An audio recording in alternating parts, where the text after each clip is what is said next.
À la une, hommage à toutes les victimes des violentes manifestations de ces derniers jours. Journée de deuil ce vendredi au lendemain du deuil national qui a été décrété par le chef de l'État. Cérémonie de prière à la mosquée Massalikul Jinan. Le M2D appelle à une nouvelle manifestation pacifique demain samedi. Vaccination anti-Covid, le doute plane sur le vaccin AstraZeneca. Plus de 5 pays européens ont d'ailleurs suspendu son utilisation. Le Sénégal pourtant a reçu 324 000 doses du même vaccin dans le cadre de l'initiative COVAX. Alors question, notre pays va-t-il arrêter l'utilisation du vaccin AstraZeneca? La réponse avec le docteur Mamadou Ndiaye dans ce journal. Casamance, retour des déplacés dans les localités reprises par l'armée. Une nouvelle étape va être entamée ce week-end dans l'arrondissement de Niaguis. L'ANRAC est sur le terrain pour venir en aide. L'actualité internationale, Anna Rocha, le sport, Cheikh Tidiane Diagne, la presse du jour, Georges Déthié Diop. Et puis dans la rubrique Point de vue, nous allons faire le point concernant la campagne de vaccination anti-Covid au Sénégal.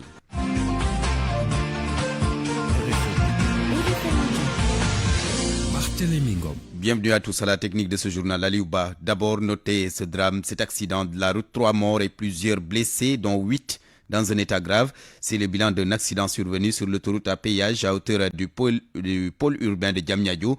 Un bus de transport en commun et un camion citerne sont entrés en collision. Nous y reviendrons avec Abdou Diouf Diagne. L'hommage aux victimes des récentes manifestations ce vendredi, journée de deuil organisée par le mouvement de défense pour la démocratie au lendemain du deuil national qui a été décrété par le chef de l'État ce matin donc à la mosquée Massalikul Jinan, cérémonie de prière à la mémoire des personnes décédées. Le M2D demande aux Sénégalais d'allumer une torche ou alors une bougie à 20h. Alioune Badara Mboup, délégué général adjoint du mouvement FRAPP et membre du M2D, il était l'invité de RFM Matin ce vendredi. Nous étions les premiers à décréter cette journée parce que nous connaissons notre responsabilité dans cette lutte. Et dès lors qu'il y a des personnes qui ont perdu leur vie, c'est de notre responsabilité de prier pour eux et d'honorer leur mémoire. Il s'est trouvé qu'aujourd'hui, vendredi, c'est un jour symbolique.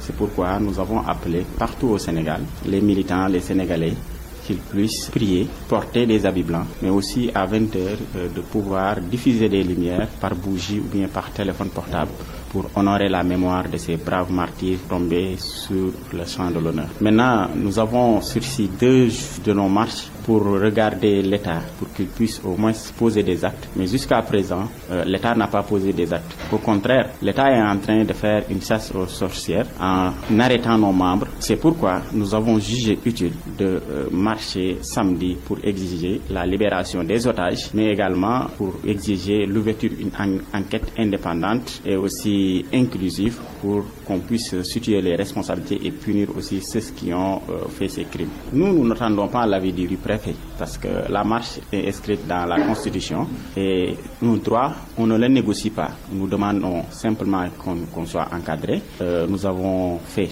toutes les démarches et actuellement, s'il y a trouble à l'ordre public, c'est le préfet qui troublera l'ordre public en cas de refus, n'est-ce pas, de notre droit. Alioune Badara Mboup, délégué général adjoint du mouvement FRAPP et membre du M2D. Vous l'avez entendu, le M2D qui appelle à une nouvelle manifestation demain samedi. Rassemblement pacifique à la place de la nation pour réclamer la libération de toutes les personnes arrêtées. Ousmane Sonko, lui, continue ses visites de courtoisie et de remerciements. Après Y'en a marre hier, le leader de PASTEF se rend cet après-midi à Kerguelwar, situé à l'unité 15 des Parcelles Assainies. Il va rendre visite aux forces démocratiques du Sénégal, FDS, les Guelwaars.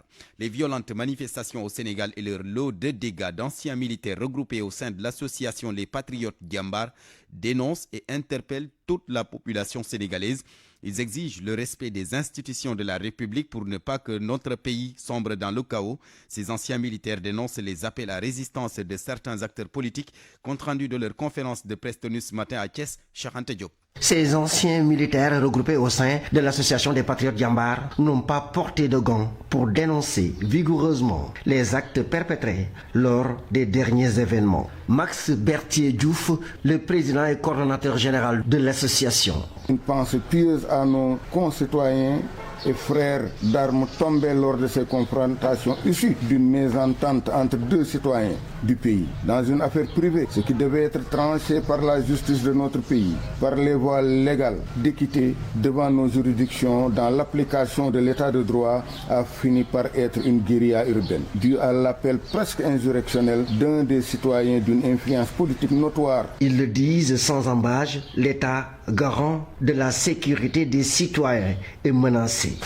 La violence et le refus d'observer les lois et les règles de droit, un État fort et républicain qui ne se laissera pas trébucher par des aventuriers politiques, activistes, colporteurs de toutes sortes. Pendant ces 3 jours, ont conduit le pays à des scènes de vandalisme, de confrontation avec les forces de l'ordre républicains et à saluer les forces de défense et de sécurité, surtout par leur patriotisme pour contenir cette foule hargneuse et infiltrée de manière agressive pour atteindre la sécurité de l'État. Les patriotes Jambar de Thiès en appellent à une prise de conscience des jeunes pour que règne la paix. Revenez au travail, aux activités économiques et créatrices d'emplois, dans l'apaisement de la relance économique et sociale, dans la paix, la sérénité et la quiétude, afin de continuer la réponse contre la Covid-19, la survie de nos populations. Les patriotes Jambar. L'association des patriotes Jambar de Thiès compte descendre sur le terrain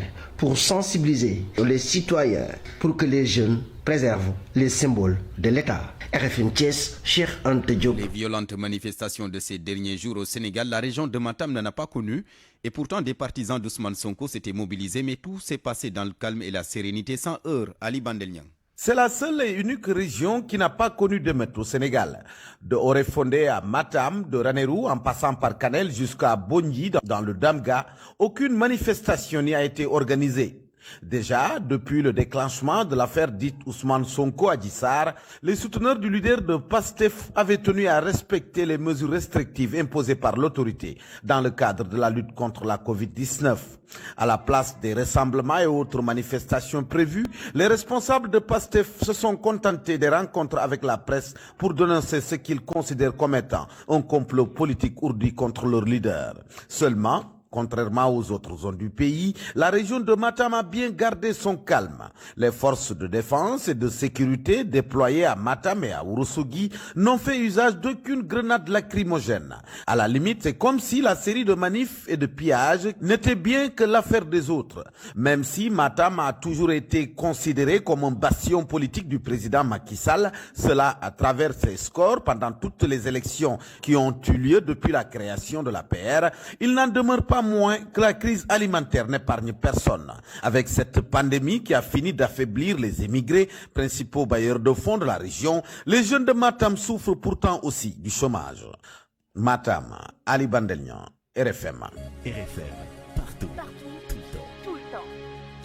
Et puis je vous l'annonçais en titre, vaccination anti-Covid et le doute plane sur le vaccin AstraZeneca. Plus de 5 pays européens ont d'ailleurs suspendu son utilisation.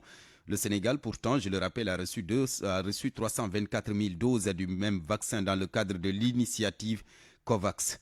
Notre pays va-t-il alors arrêter l'utilisation du vaccin AstraZeneca? Question que Mohamed Ali Mouba a posée au docteur Mamadou Ndiaye, le porte-parole plutôt du ministère de la Santé. Même en Europe, par exemple, l'Agence européenne du médicament a recommandé de poursuivre cette vaccination. C'est un vaccin homologué par l'OMS, dont les qualités de sûreté et de sécurité ont été donc approuvées. Ce vaccin en question également, même ces pays qui ont eu à suspendre, ils ont parlé d'un lot. Il s'agit d'un lot. Un lot, c'est un vaccin peut avoir plusieurs lots de vaccins. Donc c'est sur un lot qu'on a remarqué, il fait de 5 millions de personnes, peut-être une trentaine qui ont présenté, comme on dit, des problèmes de thrombose. C'est ce qui a été rapporté. Mais encore une fois, ça n'a pas été encore prouvé de manière avérée que c'était lié au vaccin en question. Et ces pays, ayant des législations particulières, ont pris des mesures conservatoires en attendant d'investiguer et d'en savoir. Si je vous comprends bien, Dr Mamadou Ndiaye, la vaccination va se poursuivre. On va continuer à administrer AstraZeneca au Sénégal. Par rapport à nous, écoutez-moi, la vaccination se poursuit de manière ininterrompue à notre niveau. C'est un lot qui a été, c'est sur ce lot que ça a été retrouvé, et les gens sont en train de voir maintenant, faire les investigations et dire également que ça, c'est quelque chose qui est connu en matière de vaccination et de vaccinologie. Dès qu'il y a quelque chose sur un vaccin, avant d'en savoir quelque chose, on investit, on peut suspendre pour quelques jours, etc., investiguer, voir si c'est pas lié, et puis partir. Mais, pour résumer la chose, c'est qu'encore une fois, ça n'a pas été prouvé. En tout cas, pour l'instant, dans ces pays, ils n'ont pas prouvé que c'est lié au vaccin.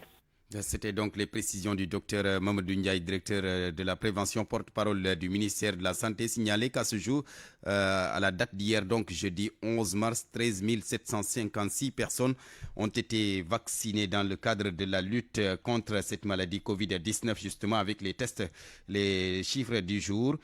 300 sur les 1935 tests réalisés, 198 sont revenus positifs, 77 cas contacts, 121 cas issus de la transmission communautaire. Le Sénégal qui enregistre 10 nouveaux décès, 41 cas graves, 302 patients ont été déclarés guéris. Direction la Casamance, c'est pour parler de cette nouvelle étape dans l'organisation du retour des déplacés de l'arrondissement de Niaguis qui va être entamé donc ce week-end. Les populations de Bilas, l'une des localités récemment reprises des mains des bandes armées, vont démarrer les opérations de défrichage et de nettoyage pour accueillir les premiers revenants. Elles ont reçu une aide de l'ANRAC, l'Agence nationale pour la relance des activités économiques et sociales en Casamance. Plus de détails dans cette correspondance signée Lamine Ba. Le moment sera certainement symbolique pour des centaines de déplacés qui vont pour la première fois depuis plus de 30 ans remettre les pieds dans leur localité abandonnée du fait du conflit casamançais. Les populations de Bilas, l'une des localités récemment sécurisées par l'armée, ont décidé d'entamer les opérations de défrichage ce week-end grâce au soutien de l'ANRAC qui leur apporte un appui alimentaire.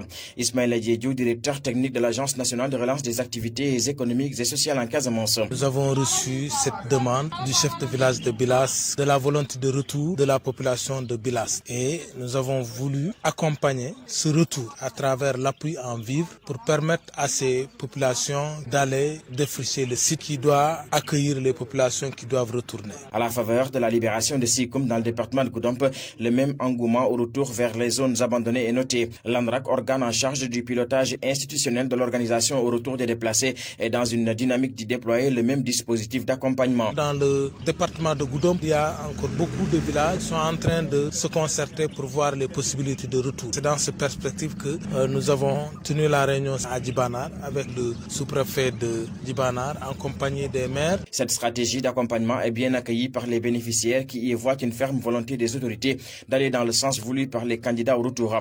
Ousmane Sandeng, premier adjoint au maire de la commune de Boutoupa Kamarakunda. Les premiers coups de machette vont être donnés à l'emplacement aux sites qui vont abriter les populations qui vont revenir. Donc aujourd'hui, si nous recevons ces vivres de l'ANRAC, c'est vraiment avec joie. La reprise de plusieurs positions aux mains des bandes armées a réveillé chez les populations la volonté de retour que certains nourrissent sans espoir depuis des décennies. Un rêve qui est sur le point de prendre forme mais qui nécessite des investissements publics conséquents pour faciliter la réinstallation.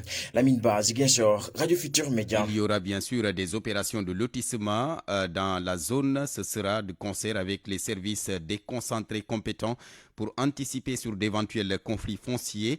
C'est ce qu'a dit en tout cas le sous-préfet de Niaguis, Richard Biramfaye, a tenu à rassurer ceux qui sont encore sceptiques sur le retour des déplacés et leurs conditions sécuritaires.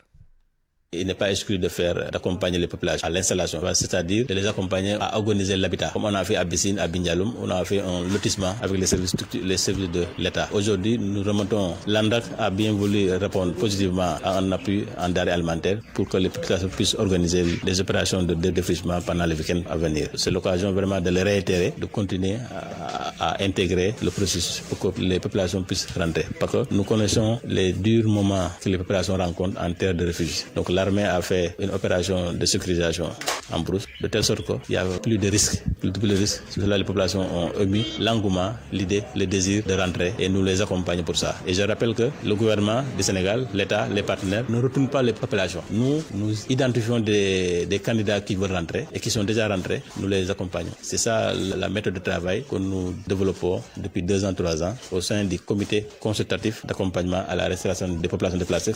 RFM. L'actualité internationale. C'est avec Anna Rocha devant ce micro. Anna, bonjour. Bonjour Barthélémy Ngom, bonjour à tous. Alors, direction la Gambie d'abord, Yaya Jammeh serait impliqué dans le meurtre de 59 migrants. C'est ce que révèle aujourd'hui Human Rights Watch. 3 Sénégalais tués et les corps de plus de 40 migrants jetés dans un puits en Casamance. Les faits remontent à 2005. Dans un communiqué conjoint, Human Rights Watch et Trial International estiment que les témoignages faits devant la commission de vérité gambienne et qui mettent en cause l'ancien président gambien exigent que justice soit rendue. Direction Séguéla, ville d'origine du défunt Premier ministre ivoirien Ahmed Bakayoko, une ville qui a très mal accueilli donc le décès tragique de leur fils. La jeunesse est descendue dans les rues de la ville hier jeudi pour crier leur colère.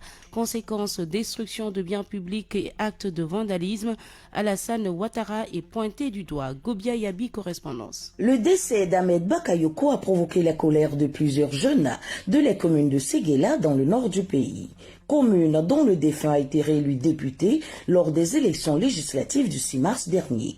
Pour cette jeunesse, il est très difficile de comprendre qu'Ahmed Bakayoko, qui était en bonne santé il y a quelques semaines de cela, soit décédé de façon brusque. Ils sont descendus dans les rues de la ville et accusent vertement le président Alassane Ouattara. Ici, c'est Séguéla, c'est un show, Alassane a chaud. Alassane a chaud même. Abena a oublié, Alassane a chaud. On ne peut plus le voir ici encore. On ne peut plus le voir. Ici, on n'a plus besoin de lui. On ne sait pas que c'est l'assassin.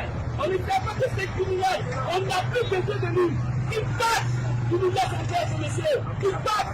On n'a pas besoin de lui. Les assassins, les conflits, soit qui sont photocopie, on n'a pas besoin d'eux. Ils ne sont pas pris. C'est des assassins, un plan d'assassins.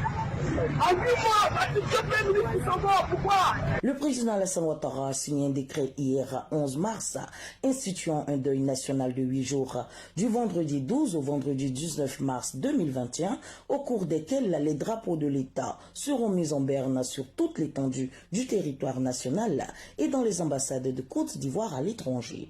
Ici à Abidjan, Gobia Yabi, RFM. Direction la Guinée-Bissau à Narosha, le président Embalo nie toute implication dans l'enlèvement du journaliste blogueur Ali Silva. Ali Silva qui aurait également subi des tortures. Le président bissau-guinéen promet que les auteurs seront recherchés et punis. Noah Mankali.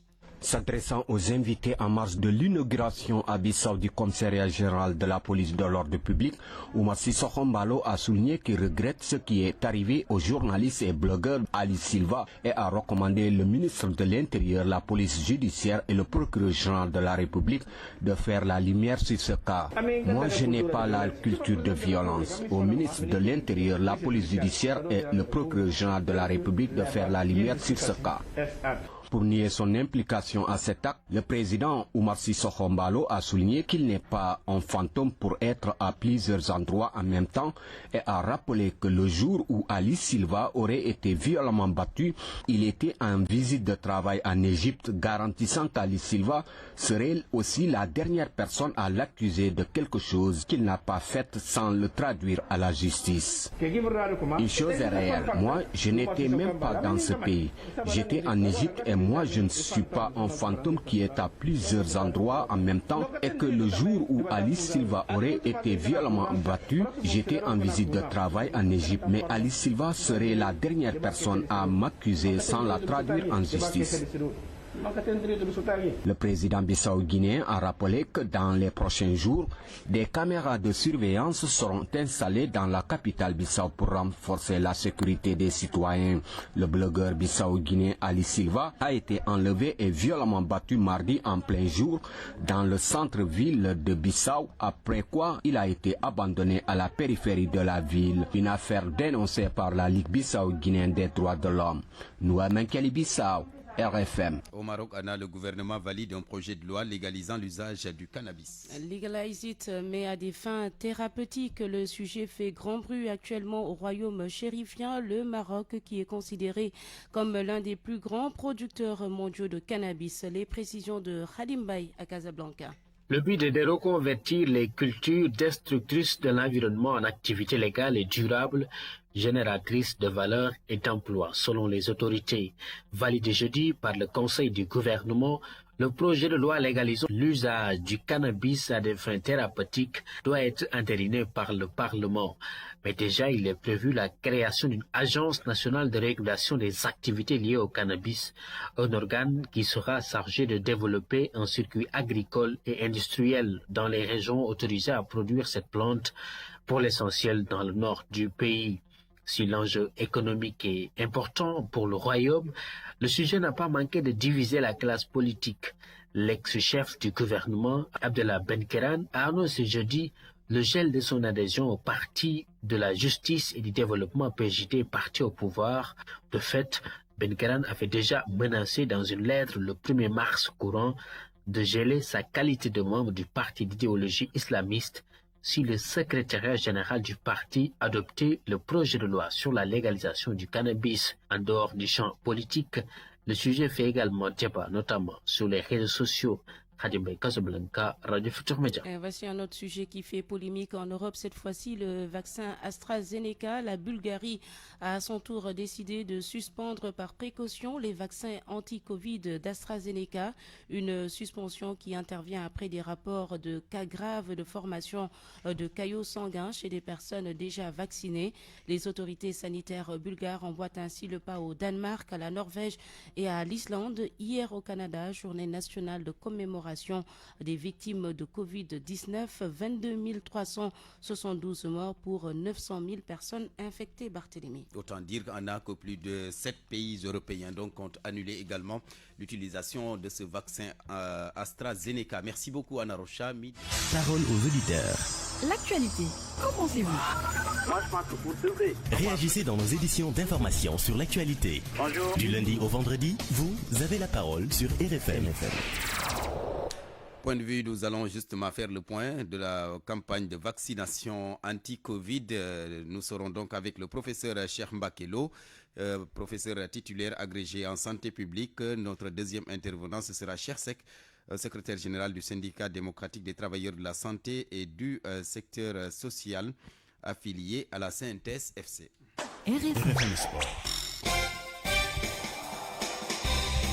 Bienvenue, cher Tidiane Diagne. Merci à vous, Barthélémy Ngom. Bonjour à tous. Eh bien, comme attendu, le Sud-Africain Motsepe à la tête de la Confédération africaine de football. Oui, il a été plutôt élu président par acclamation, et cela pour 4 années. Motsepe succède ainsi au Malgache Ahmad suspendu. Conformément au protocole de Rabat, le Sénégalais Augustin Senghor devient le premier vice-président de la Confédération africaine de football. Koumba Sandiane Faye.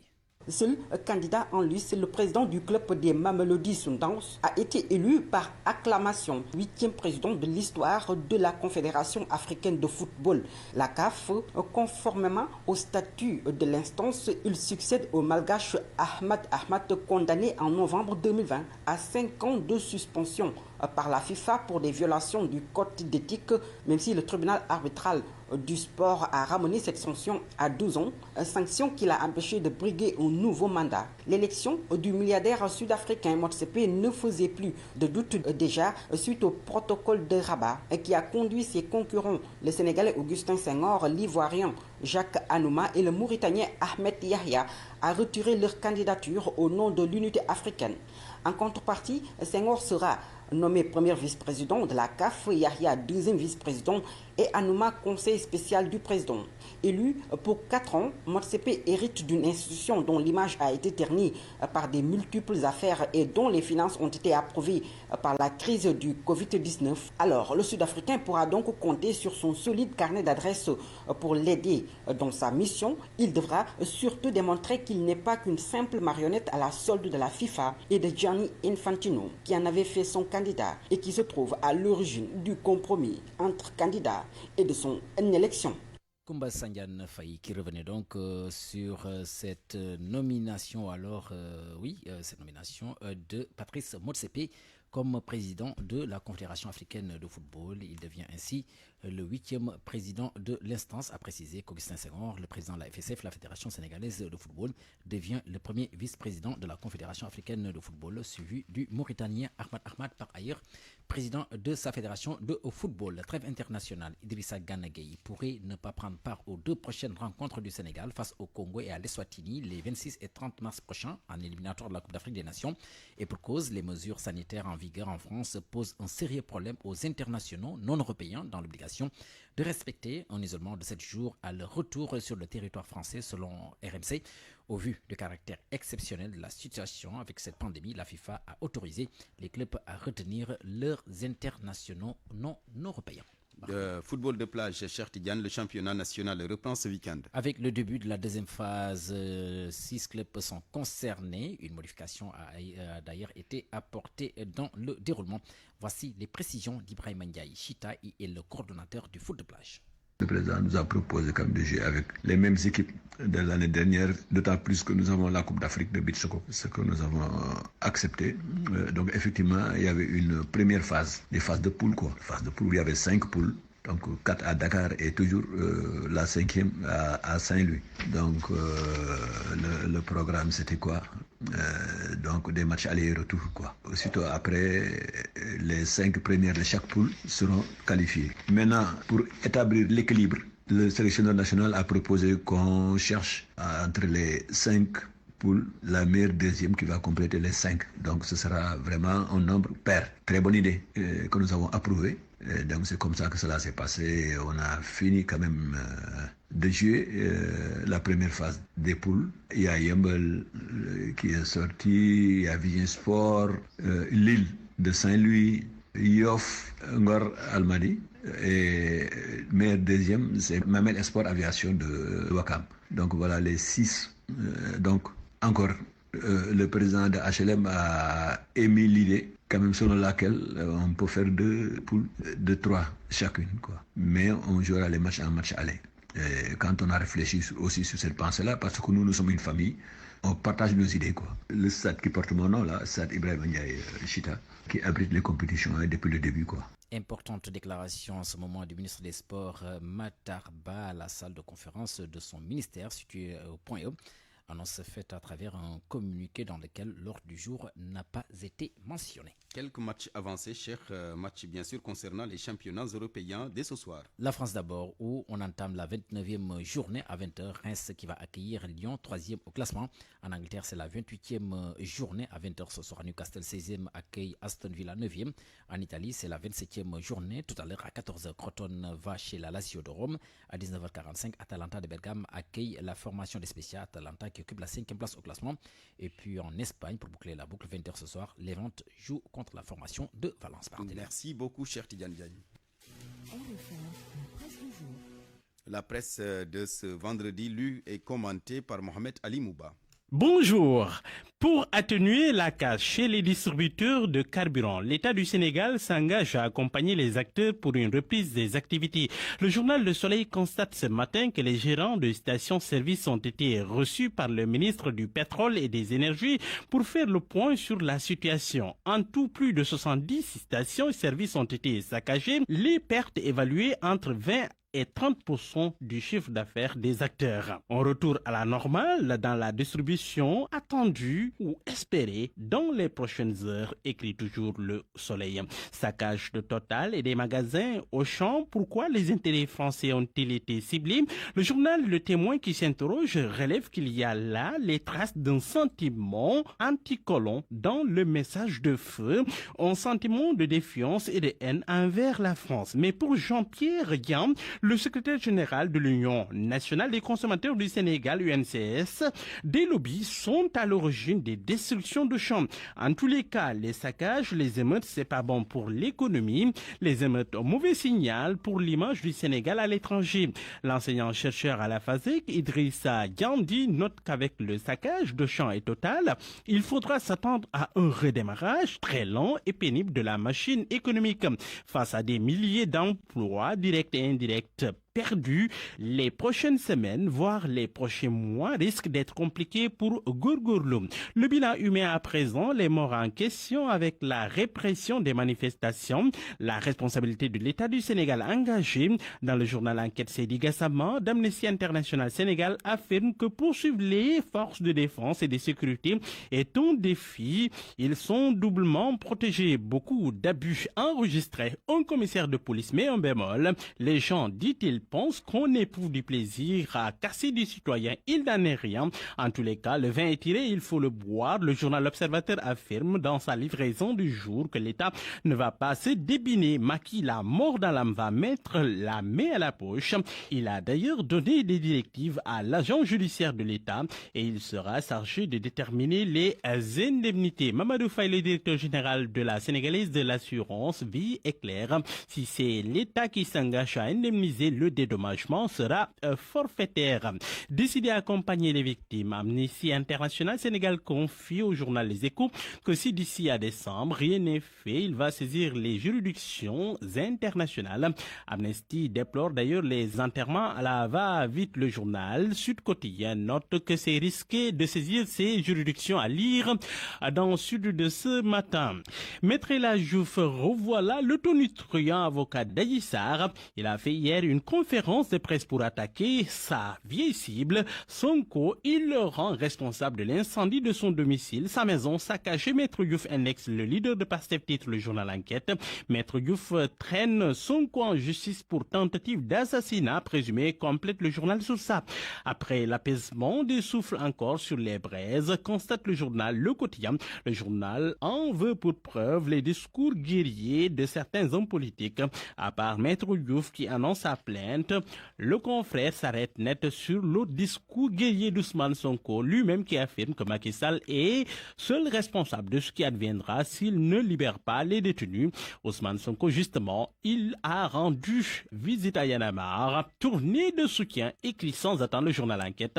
Sonko, comme un président, selon le journal, il a entamé une série de visites chez les différentes organisations et les partis politiques qui soutiennent la lutte pour la consolidation de la démocratie au Sénégal. Conclusion du journal, c'est pour mettre la pression sur le pouvoir. Mais avant la présidence, Sonko a des défis. Le journal LAS, les listes sans attente. Il s'agit des locales, des législatives et de la mise en place d'une coalition pour contrer donc Benno Bokk Yakaar. À la une du journal Libération, viol et charlatanisme au cœur d'un groupe de prière, faiseur de joie, la face cachée du scandale, titre Libé. Le confrère note qu'il a été écroué hier le pasteur Jean-Étienne Dacosta qui jure que c'est le mari de nu de la victime qui avait pris le contrôle de son corps au moment des viols. D'autres filles ont dit que cela se passait comme ça, mais elles ont peur de témoigner à cause des pouvoirs de Jean-Étienne Dacosta.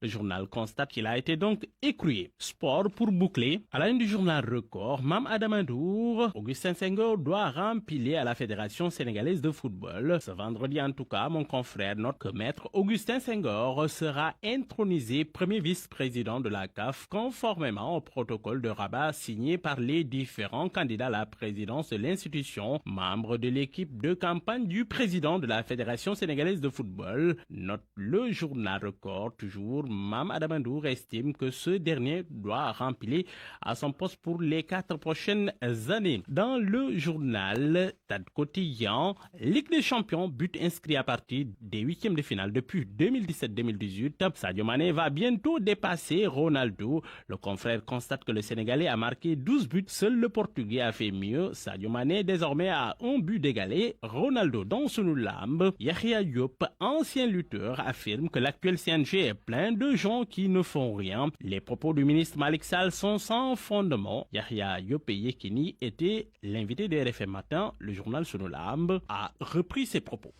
Parole aux auditeurs. L'actualité, qu'en pensez-vous? Le point de la campagne de